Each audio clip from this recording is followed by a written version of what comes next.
Welcome everyone to Bethesda Gaming Saga. I'm Steve-O. And I'm Eldon the Noble. Join us as we journey through some of gaming's most immersive and ambitious games ever made.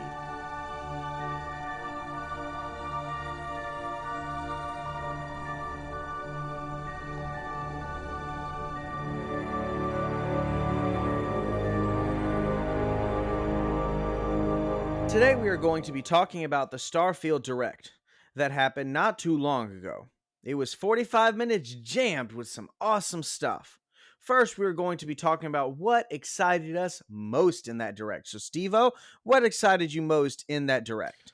Who it's a good point you saying not too long ago because it hasn't been that long ago, but my anticipation more for the game keeps growing so much. I feel like that direct was like a year ago. It feels Right? like. But right off the bat, the first couple things excited me. One was it really looked like they wanted to show you that they enhanced the graphics. At least I know some people think it looked better originally at the first live preview, but Sarah Morgan, I always point her out. To me, I felt like they at least tweaked some stuff, um, especially since they delayed a couple times, as we all know. I think that surprised me a little bit more on the graphics end. So not a maybe Hmm. not a major surprise to a lot, but I just I was happy to see. It just didn't look Oh, like yeah. they kept the same footage and they rolled it into the direct. Right, and when you look at, of course, I can't remember the name of the town right off, the Western themed town. Yeah, When you look at last year and the lighting and the decorations and just hmm everything about it is night and day difference. It absolutely. looks so much better now. 100%. 100%. And real quick, the second thing that surprised me the most was the to me the reveal of the shipbuilding. Like they made it look like, they had employees say, look, I can make a ship that looks like a transformer, or I can make a ship that looks like an animal. For some reason, when I saw that, I just thought, wow, that should be like something you find out at the beginning of the game or at release. Like it's a huge thing. But I guess they just really wanted to throw that out saying it was possible. Yeah, that shipbuilding does look pretty awesome. Mhm. Yeah, it it is nice to see that you can play with it and do crazy things with it without it 100%. being too focused on the most realistic physics as possible. hmm Absolutely. How about you? Did anything, or what was your biggest, I say, That I was standout or that excited excited the you? most. Yeah, what hmm excited me the most was the shipbuilding. And, the shipbuilding about it looks really exciting. The amount of customization and the flexibility we have on it and everything that you can build, I'm very much looking forward to it. And it's funny they showed like a silly build. And as I've shared before, one of the things I believe I shared last week in the extended episode that is a big thing for me in video games is immersion. So for me, when I think about shipbuilding, I want to build the coolest ship as possible in terms of realistic, nothing too hmm silly. But if I had to make a silly looking ship, it would probably be more like something that should not be able to fly. So, Right. for instance, put the engines in the front and the bridge or the cockpit in the back, like a pod racer, Yeah. something silly. Yeah. But I doubt I'm going to do much of that at all because I want to build the coolest looking ships possible. But Yep. what was interesting is the more that I started to really soak in the direct, I started going, we saw all those cockpits, but it'd be really cool if there was like bridges, like you see in Star Trek and other, Yeah. Star Wars and other sci-fi media, where it's not just one seat, but it's a legitimate bridge. And so I started diving deep, hopping in on the Reddit, talking with people. And at first, I didn't see too much, but the more I started talking with people and seeing like individual frames within the video, the more I Mhm. saw we will be able to have legitimate, bridges on our ship with multiple crew in the bridge. Really Yep. exciting. That was really exciting. Okay. Another thing that excited me was the companion and kind of the cruise system. You have your companions for yourself, you have your companions for your crew, and you have your companions for your outposts that you can take and put there. And just the variety of companions. Now, one of the things I would like to see is you as a person is able to take out more than one companion at a time. You would have like a party system. That would be really awesome. But still, you kind of get that by having multiple companions on your ship or at your outpost. It's really, hmm really nifty to see. It's a good point because I thought of that too. I know they said something about you could put a companion, say, on an outpost or a facility you were running to that extent, but I wonder if it'll be as easy as just like a Mass Effect, like pulling up a menu and here's who you're taking on this mission, here's who you're taking out now. Is an easy swap, or do you have to go back to that? Say you put Vasco the robot on your first outpost and you travel thousands of planets or hundreds of planets away, and then you're like, I need Vasco for this mission. Do you have to fast travel all the way back there and get him? I wonder.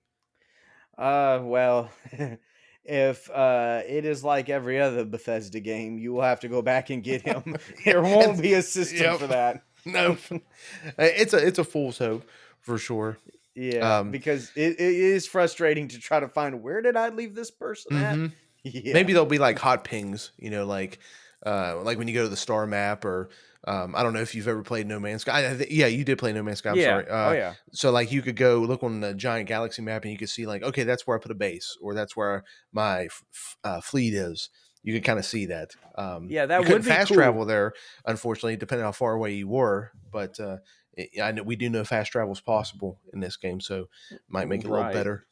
And that And would be talking about cool the to be a bridges, what you said about really struck a chord with me too, because I remember same thing, like slowing down stuff or watching videos that got slowed Mhm. down. Where if you add that certain compartment, you know, for crew quarters, or for this to allow that bridge, that's going to be an awesome aspect. I'm glad you brought that up. Yeah. Oh, yeah. And when, I've stopped and looked even last year's video. I remember stopping and I wanted to see something, and I sure enough found out. Far as we know from screenshots, things we've seen from footage from the game, will be able to have at least 10 crewmates on a ship. One of the images from last year's showcase showed in the shipbuilder mode one of the ships had a crew capacity of 10, and Wow, that was fantastic. Yeah, that's wow. awesome. Yeah, for a That is BGS awesome. game, that is awesome to think Yeah. about, 10 different like companion level hmm people on our ship like that. And we can have multiple ships. That's crazy. My first thought there is like in Skyrim where you run out of carry weight and you just give your companion stuff. Could you imagine having Yeah. 10 guys on your crew and you're just like offloading everything you don't want on each one of Yeah. them? And then you're going back to that same thing we were just talking about. Where did I put this thing? Yeah. All right, Like, I who did need I that give note. this? Yeah, who did I give that note to? Yeah. Who did I get that Daedric armor to? This is ridiculous. Yeah, but it's funny, we're talking about, the ships and the outposts, things that, both excite us, but I'm gonna be honest with you. After that direct, I one of the things I expected to see and I was excited to see, and it still excites me, but I didn't see it at the capacity I expected, was the outpost building system. More information about outpost building, what you can do with it in terms of functionality, Mhm. things like that. And we didn't see any of it, which honestly has me a little concerned. I mean, I can't disagree with that. They touched on it very lightly. Even in a follow up video with Todd Howard to um, oh my Yeah, I gosh, saw that I one. can't remember the name of the show now. They asked him, they tried to pry that out of him, and he said a little bit, but it wasn't anything worth any. He would say, okay, yeah, you can have an outpost and you could manufacture stuff, or to something to that extent, to make Hmm. credits. But you're right. I don't. You think they're holding something back just to excite us more as we unfold it? Honestly, I used to think that. Hmm And I'll touch a little bit on that in the extended show because of what this is Excellent. about. But I used to kind of have that mindset, but honestly, with how much we've already seen of the game and knowing how big it is and how many systems are already in there, hmm I would really be shocked and surprised to see that they're holding out on the outpost building system because they've got something up their sleeve that's going to really wow us. Yes. They're already doing a lot to wow us, and y- those of us who are really, really over the top excited for this game, we have to keep our expectations, grounded a little bit, not to get too carried away, or else we're gonna, create this game in our head that could never live up to expectations in Right. a million years. So honestly, I don't think so. What I think they're doing is basically like, well, y'all are familiar with this kind of thing. Y'all saw it in Fallout 4. It's more of the same, but in space. Let's Hmm. focus on new things instead. That's Yep. why they focus more on the ship building rather than the outpost, because, well, it's kind of like that. Let's focus on the new thing. I think Yep. that's more the reason why. I could agree with you on that. I really do. Yeah. They seem to do that on several other things too. One of the things I won't say here, I'll save for the extended show too. It's something that really it excites me but concerns me at the same time. Right. But I'll touch on that. And if you guys haven't checked out our extended show, I encourage you check out the Patreon. We have tons of content coming to that after each episode. So just wanted to plug that in there. Oh yeah, but the one last thing that really excited me, because we could talk about this direct for Hmm. way longer than the 45 minutes that the direct ran for, was the character building with the different background and traits. The way you can build your character in a way that you can play the game over and over again and learn new Hmm. things.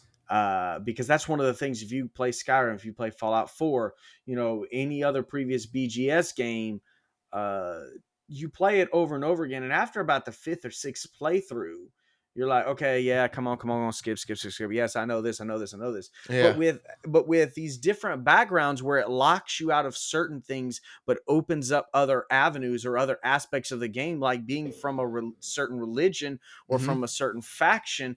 It really does a lot for that. Then there's also the procedural generation that makes exploration endless, which Yeah. really excites me. That's going to be absolutely insane. It is. It's gonna be Um, but great. yeah, just all of that with the building of the character, and then how you grow your character by doing those activities. All of the character building just seems absolutely phenomenal to me. Hmm. You bring a great point too. Remember when they talked about you could have a trait where you have to take care of your parents? Yes, yes, I thought about that, and it makes perfect sense because let's say you do that trait. Let's say you take care of your parents. You're making your credits. You have to send them credits as they grow old.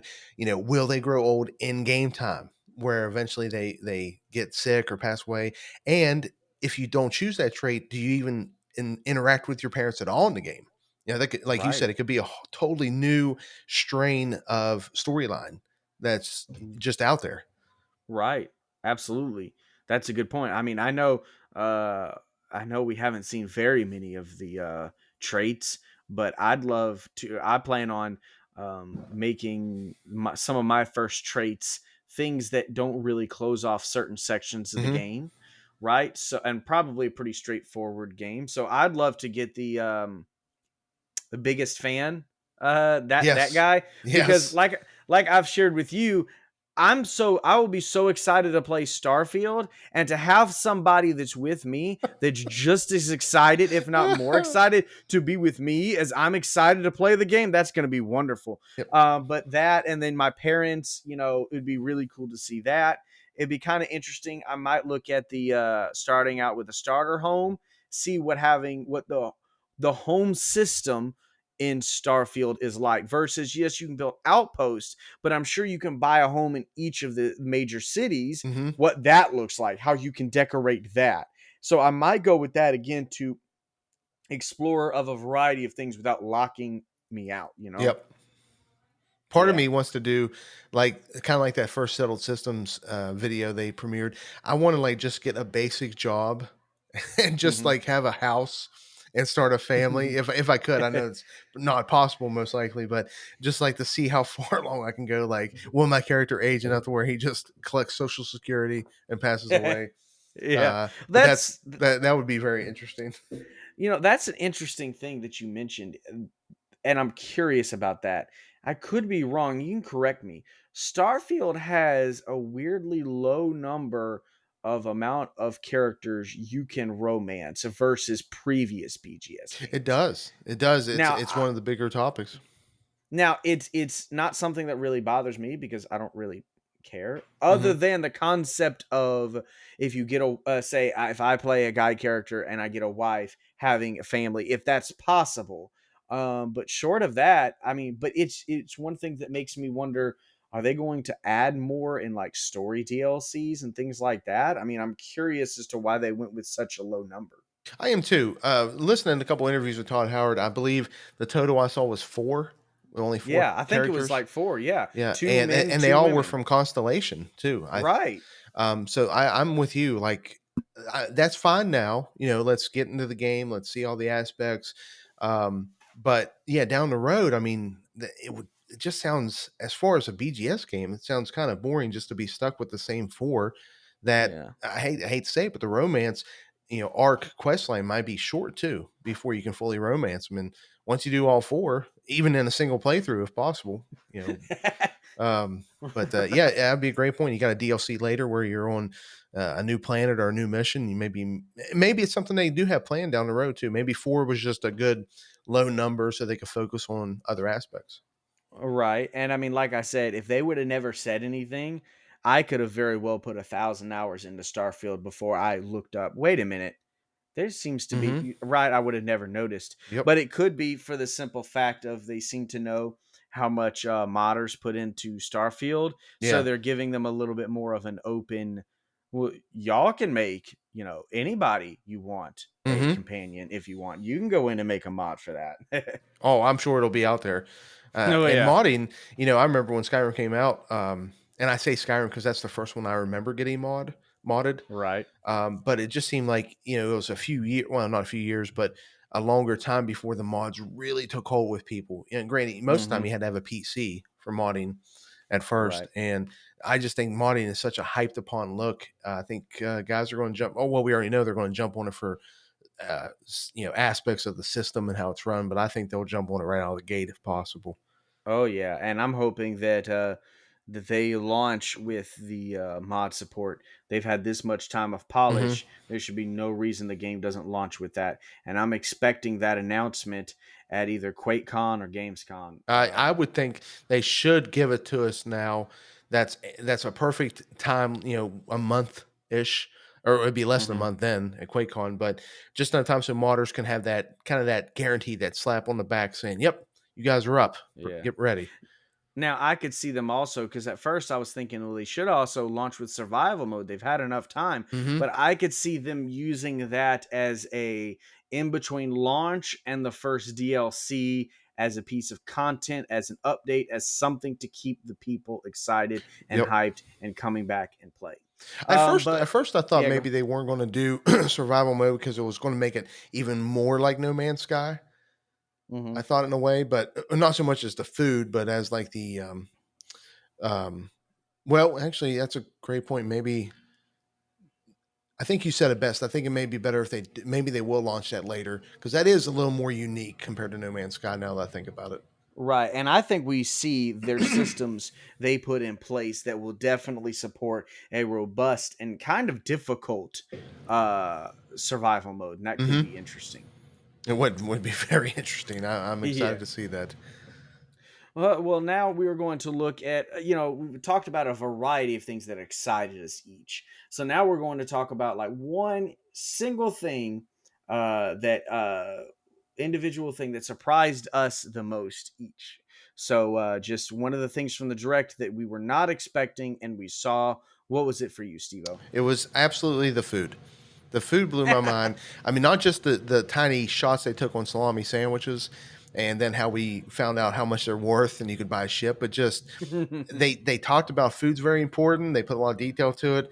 So that goes back to that survival mode. Will food be in that? Will you jump right out of the gate where your character is low in health because he's hungry? Right. And there's so much going on with food. That's what really stuck out as me as a single thing that surprised me the most. I know it's kind of corny, but that really surprised me the Well, most. Well, no, it's not corny at all because it is something that makes you go, well, they put a lot of detail and thought Mhm. into food. It's just food. Even when you think about it in survival mode, you just come up with a variety of names and a variety of foods. You just throw it on there. But they spent time really detailing the idea of food, but also how it looks. I mean, the I can't remember, but it was like a patty melt or something with French Yeah. fries Yep. on a plate that I was just looking at, going, Yeah. "Holy cow, that is like really detailed." No And doubt. then seeing all those sandwiches piled up was really funny. That was really funny. What about Yeah. you? What surprised you the most? What surprised me the most was to see the gunplay. because Oh yeah. specifically the gunplay compared to last year. See, Hmm. I usually play BGS games, very high charisma, high stealth to avoid as much combat as possible. Yep. In fact, that's usually how I play most games. I Hmm. remember playing Pokemon Red as a kid, trying to avoid wild Pokemon in the grass when I could, even though that's literally kind of the point of the game is to be Yeah. fighting them to level them up. I didn't like combat. I wanted to go around combat as much as possible. So that's usually how I play BGS games. But for the first time, I saw the gunplay and how you're moving around with your jetpack and everything. And I Hmm. was like, oh, that looks incredible. I can't wait to get my hands on it. This is going to be so much fun. And that's going to be one of the first traits I get is that jetpack and Oh being yeah. able to do that because oh my word, that looks like a lot of Oh fun. yeah. So that's what excited me the most was to see how much of an improvement and how fun the gunplay I couldn't looks. agree more with you on that. I really couldn't. But Yeah. so, guys, on our next episode, we're going to be looking at the expectations of Starfield and our excitement surrounding Starfield as a whole. Now, if you would like to hear more of this podcast and get extra content that includes discussion on character builds, concerns from the direct, BGS's most recent videos, and Q&A with us, then head over to our Patreon to unlock the extended show. Now, until next time, this has been Steve O. And Eldon the Noble for Bethesda Gaming Saga. May your adventures be filled with Nuka Cola And never, ever end with an arrow to the knee.